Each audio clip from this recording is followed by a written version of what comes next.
আজকের ভিডিওতে আমরা স্থিতিশক্তি ও গতিশক্তি সংক্রান্ত বিভিন্ন রকম প্রশ্ন নিয়ে এবং গুরুত্বপূর্ণ কনসেপ্ট নিয়ে আলোচনা করব। যেমন প্রথম প্রশ্ন যদি বলা হয় যে স্থিতিশক্তি ও গতিশক্তির পার্থক্য, তো তাহলে কি কি পয়েন্টগুলো বলবে, আমি শুধু পয়েন্টগুলো লিখে দিচ্ছি। স্থিতিশক্তি ও গতিশক্তির পার্থক্য তোমরা হয়তো নিজেরাই অনেকে পারবে, কিন্তু কেউ কেউ আছে পারবে না, তাদের জন্য আমি একটু পয়েন্টগুলো বলে দিচ্ছি। স্থিতিশক্তি আর গতিশক্তির পার্থক্য, তো একদিকে লিখলাম স্থিতিশক্তি, একদিকে লিখলাম গতিশক্তি। এবার পয়েন্টগুলো কি কি দিবে সেগুলো আমি বলে দিচ্ছি। যেমন প্রথম পয়েন্ট কি দিবে, প্রথম পয়েন্ট একটা সংজ্ঞা দিতে পারো, একটা সংজ্ঞা আর তার সঙ্গে যে গাণিতিক রাশিমালা mgh, এখানেও এক নম্বরের সংজ্ঞা এবং তার যে গাণিতিক রাশিমালা, যেটা আগের ভিডিওতে করেছি আমরা, হাফ mv², এটা দিতে পারো। প্রথম পয়েন্ট গেল। আচ্ছা, এবার দুই নম্বর পয়েন্ট কি বলবে, যেটাও আমরা আগের গতিশক্তির ভিডিওতে পড়েছি, যে স্থিতিশক্তি কি হতে পারে। স্থিতিশক্তি পজিটিভ, নেগেটিভ বা শূন্য হতে পারে, কিন্তু গতিশক্তি কখনো নেগেটিভ হতে পারে না। এই পয়েন্টটা দিতে পারো, খুব ভালো পয়েন্ট। বা তুমি এরকম দিতে পারো যে স্থিতিশক্তি নেগেটিভ হতে পারে বা ঋণাত্মক হতে পারে, কিন্তু গতিশক্তি কখনো নেগেটিভ হতে পারে না, এটা একটা দিতে পারো। এবার তিন নম্বর পয়েন্ট, যেহেতু এখানে mgh আছে, জিটা আছে, তার মানে তুমি এটা বলতে পারো যে স্থিতিশক্তির মান অভিকর্ষ ত্বরণের উপর নির্ভর করে। তুমি এটা দিতে পারো যে স্থিতিশক্তির মান অভিকর্ষ ত্বরণ জি এর উপর নির্ভর করে। আর এদিকে তুমি কি দিতে পারো, এখানে তো জি নেই, এখানে কি আছে, ভি আছে। তো তুমি এখানে প্রথমে দিতে পারো যে জি এর উপর নির্ভর করে না, কিসের উপর নির্ভর করে, বস্তুর বেগের উপর নির্ভর করে। এইভাবে বলতে পারো যে স্থিতিশক্তির মান অভিকর্ষ ত্বরণ জি এর উপর নির্ভর করে, আর গতিশক্তির মান অভিকর্ষ ত্বরণ জি এর উপর নির্ভর করে না, বস্তুর বেগের উপর নির্ভর করে। এবার তারপরে হচ্ছে 4 নম্বর পয়েন্ট, কি বলতে পারো, আমরা জানি যে এইচ এর মানটা যদি বৃদ্ধি পায় তাহলে কি হবে, স্থিতিশক্তির মান বাড়বে।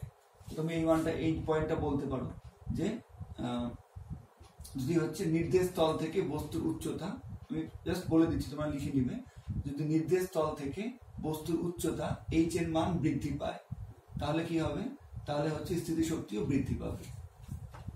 আর এখানে কি বলবে, যদি বস্তুর বেগ ভি বৃদ্ধি পায় তাহলে কি হবে, গতিশক্তিও বৃদ্ধি পাবে। এইভাবে পয়েন্টগুলো সাজিয়ে দেবে। তো এরকম বেসিক কতগুলো পয়েন্ট মনে রাখলে কিন্তু তোমরা খুব সহজেই পার্থক্য লিখতে পারবে। আচ্ছা, এবার তারপরে দ্বিতীয় গুরুত্বপূর্ণ প্রশ্ন, যে ভরবেগ ও গতিশক্তির সম্পর্ক। এটা কিন্তু প্রতিষ্ঠাটাও খুবই দেয়, খুবই ফেমাস বলো, ইম্পর্টেন্ট বলো, কনসেপ্ট বলো, খুব ইম্পর্টেন্ট, ভরবেগ ও গতিশক্তির সম্পর্ক। আর এখান থেকে কিন্তু অঙ্ক আছে, এই রিলেশন দিয়ে আমরা অঙ্ক করতে পারবো। ভরবেগ ও গতিশক্তির সম্পর্কটা খুবই সহজ, তাও আমি একবার দেখিয়ে দিচ্ছি। দেখো, ধরি এম ভরের কোনো বস্তুর, বস্তু ভি বেগে গতিশীল। ঠিক আছে, এখানে গতিশীল কারণ ধরলাম, তার কারণ আমরা জানি যে ভরবেগ কি নির্দেশ করে, ভরবেগ বস্তুর গতি নির্দেশ করে, আর গতিশক্তি মানে হচ্ছে বস্তুর গতি আছে। তো এই জন্য ডাইরেক্ট ধরে নিলাম যে ধরি এম ভরের কোনো বস্তু ভি বেগে গতিশীল বা ভি বেগে চলছে। অতএব বস্তুটির ভরবেগের সিম্বল কি, P, small P, normal P দিয়ে বোঝাতে পারো। তো বস্তুটির ভরবেগ পি ইকুয়াল টু কত, mv। ঠিক আছে, পি হচ্ছে ভরবেগের সিম্বল। আচ্ছা, এবার বস্তুটির গতিশক্তিকে অনেক সময় শুধু ই দিয়েও লেখা হয়, আবার চাইলে ই কে দিয়েও লিখতে পারো। তো আমি ই কে দিয়েও লিখছি, হাফ mv²। বোঝা গেল? এটা আমরা আগের দিনে প্রতিষ্ঠা করেছি। এবার কি করব, এই যে হাফ mv², এখানে কি করব, এম দিয়ে উপর নিচে গুণ করব। তাহলে কি হয়ে যাবে, এম দিয়ে গুণ করলে অলরেডি একটা এম ছিল, এম ইন্টু এম v² হয়ে যাবে, আর নিচে হচ্ছে একটা এম দিলাম, মানে এম দিয়ে উপর নিচে গুণ করলাম। বুঝতে পেরেছো? এবার কি করব, এটা কত হয়ে যাবে, m² v², আর নিচে হয়ে যাবে m। আচ্ছা, এবার m² v² কে আমি কি লিখতে পারবো, p এর স্কয়ার।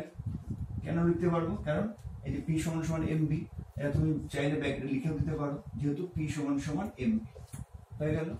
এবার আমরা এটা কি চলছে, অতএব আমাদের গতিশক্তি সমান সমান এটা চলছে। তাহলে কি পেলাম, সরি এখানে আর কিন্তু এম স্কোয়ার হবে না, sorry M square V square মানে পি স্কোয়ার হলো, আর নিচের এমটা ছিল, তার মানে উপরে কত হয়ে গেল পি স্কোয়ার বাই 2m। এটা কি চলছিল ই কে, তাহলে এবার কি পাবো P square is equal to 2m into E K. আচ্ছা, অতএব কি পাবো P is equal to root of 2m E K. এটাই কিন্তু ভরবেগ আর গতিশক্তির মধ্যে সম্পর্ক প্রতিষ্ঠা। হ্যাঁ, প্রশ্নে যদি তোমাদের শুধু ই দেয়, ই কে না দেয়, তাহলে তুমি এখান থেকে ই দিয়ে লিখবে, ঠিক আছে। আবার বলছি কিছুই না, ধরলাম এম ভরের কোনো বস্তু ভি বেগে চলছে, ভরবেগ তার মানে কি হবে, ভরবেগের সিম্বল পি এম ভি, গতিশক্তি half M V square, M দিয়ে উপর নিচে গুণ করলাম, এম স্কোয়ার ভি স্কোয়ার হয়ে গেল, এম স্কোয়ার ভি স্কোয়ার মানে কত হয়ে যাবে পি স্কোয়ার বাই এম, তার মানে P square by 2m equal to E K, P square is equal to 2m E K, P is equal to root of 2m E K. যদি প্রশ্নে তোমাকে গতিশক্তি ই দিয়ে বলে, বা যদি অনেক সময় এটা ডাইরেক্ট প্রমাণ করতে বলে যে দেখাও ভরবেগ P is equal to root of 2m E, তো যদি তোমাকে প্রশ্নে এম ই দেয় তখন তুমি গতিশক্তিটাকে শুধু ই হিসেবে লিখ, ঠিক আছে। আচ্ছা, এবার এটা যদি সূত্র বের করি তাহলে কি হবে পি ইজ ইকুয়াল টু ভরবেগ P is equal to root of 2 into বস্তুর ভর ইন্টু বস্তুর গতিশক্তি, ঠিক আছে। আচ্ছা, এখান থেকে আরেকটা জিনিসও বলতে পারি, যেহেতু আমরা এখানে সম্পর্কটা পেলাম P equal to root of 2m E বলো বা ই কে বলো, এবার বস্তুর ভর কি থাকে সবসময়, আমরা জানি ধ্রুবক থাকে, তাই তো। বস্তুর ভর সবসময় কি থাকে, ধ্রুবক থাকে। তো বস্তুর ভর যদি ধ্রুবক হয় তাহলে 2m এটাও একটা কি হয়ে যাবে, ধ্রুবক রাশি হয়ে যাবে।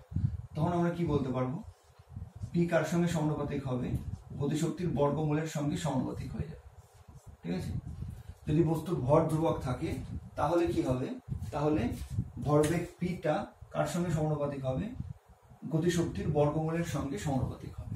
তো এগুলো তোমার কোথায় কাজে লাগবে, যখন তোমাকে এমসিকিউ দিবে, তোমাকে খুব কুইক আনসার করতে হবে, তখন তুমি এই সমস্ত রিলেশনগুলো থেকে খুব কুইক তুমি আনসার করতে পারবে। তো এগুলো খাতায় কিন্তু নোট করে নেবে। আচ্ছা, এবার একটা জিনিস, যে আমরা স্থিতিশক্তি পড়লাম, গতিশক্তি পড়লাম, এবার স্থিতিশক্তি থেকে কি আমরা গতিশক্তি পেতে পারি, বা আমরা যদি বলি যে স্থিতিশক্তিকে কিভাবে গতিশক্তিতে রূপান্তর করব, আর তারপর একটা পড়বো আমরা গতিশক্তির থেকে কিভাবে স্থিতিশক্তি পাবো, বা গতিশক্তিকে কিভাবে স্থিতিশক্তিতে রূপান্তর করব, ঠিক আছে। তো প্রথমে এইটা বলছি যে স্থিতিশক্তি থেকে গতিশক্তিতে কিভাবে রূপান্তর করব। আশা করি তোমাদের বইয়ে আছে, যদি না থাকে তাহলে আমাকে কমেন্টে জানাবে, আমি তোমাদের লিখে পাঠিয়ে দেব বা হোয়াটসঅ্যাপে পাঠিয়ে দেব। তো এই জিনিসটা কি বলবো, স্থিতিশক্তি থেকে গতিশক্তিতে রূপান্তর আমরা কিভাবে করতে পারি। দেখো, এটাকে উদাহরণের মাধ্যমে বুঝো। যেমন ধরো আমার হাতে এই পেনটা রাখা আছে, ঠিক আছে। তো এই পেনটা তার মানে কি অবস্থায় আছে, এই পেনটা তার মানে স্থির অবস্থায় আছে। তার মানে এখন যদি বলি পেনটার স্থিতিশক্তি কত, পেনটার সমস্ত শক্তি কিন্তু স্থিতিশক্তি, পেনটার কি কোনো গতিশক্তি আছে না, নেই। তার কারণ পেনটা যেহেতু স্থির অবস্থায় আছে, তাই এই উচ্চতায় পেনটা সমস্ত শক্তি স্থিতিশক্তি। এবার পেনটাকে যদি আমি আস্তে করে ছেড়ে দিই, তো তাহলে কি হবে, আস্তে করে ছাড়লে পেনটা নিচের দিকে পড়তে থাকবে। এবার নিচের দিকে পড়তে থাকলে যেহেতু হাইটটা কমছে, ঠিক আছে, উপর থেকে পেনটা যখন নিচে পড়ছে বা কোনো বস্তু নিচে পড়ছে স্থির অবস্থা থেকে, তখন কি হচ্ছে, তার হাইটটা কমছে। এবার স্থিতিশক্তির রাশিমালা কি জানি, mgh। তো হাইটটা যদি কমে যায় তাহলে কি হবে, mgh-টাও কমবে, মানে বস্তুটার স্থিতিশক্তি কমছে।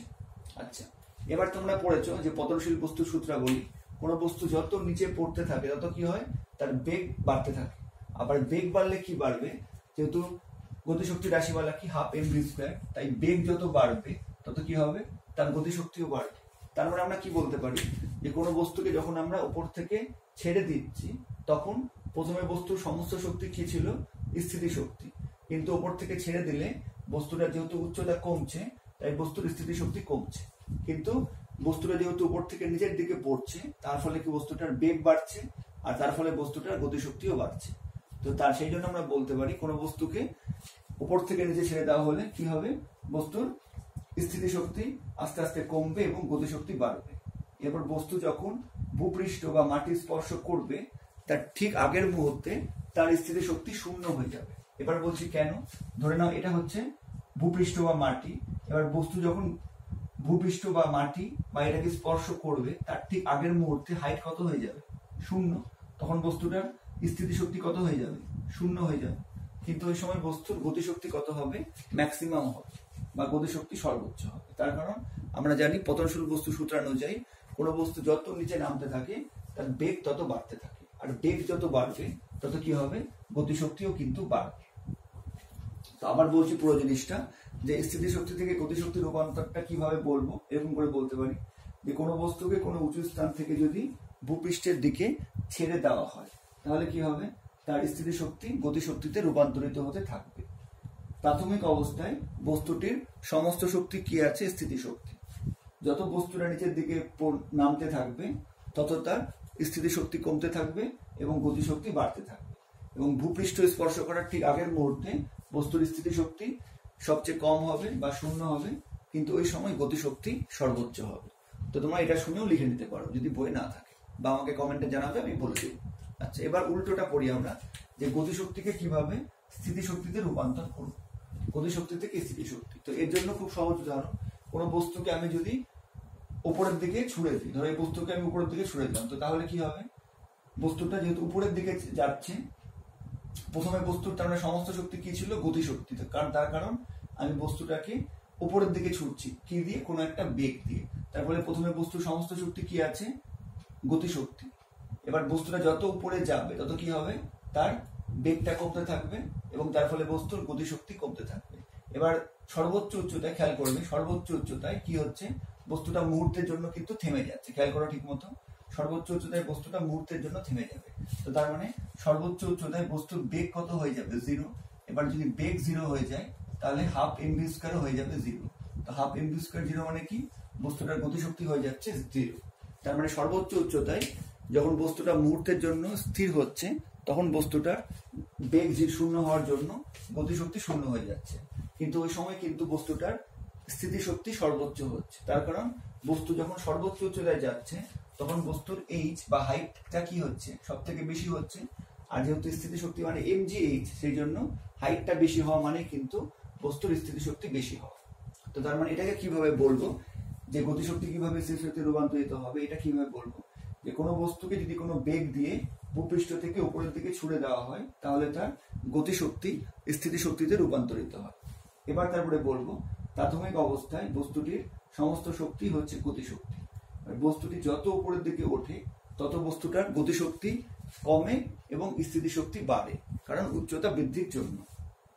এবার সর্বোচ্চ অবস্থায় পৌঁছালে বস্তুটির বেগ 0 হওয়ায় গতিশক্তি 0 হয়, কিন্তু ওই সময় বস্তুটার উচ্চতা বা নির্দেশ স্থল থেকে উচ্চতা সর্বোচ্চ হওয়ায় স্থিতিশক্তির মান সর্বোচ্চ হয়। তো এই ছিল সাধারণ কয়েকটা প্রশ্ন। এর পরের ভিডিওগুলোতে আমি আরো গাণিতিক প্রশ্নগুলো আর অবশ্যই হচ্ছে যান্ত্রিক শক্তি সংরক্ষণ নীতি, এটা নিয়ে আলোচনা করব।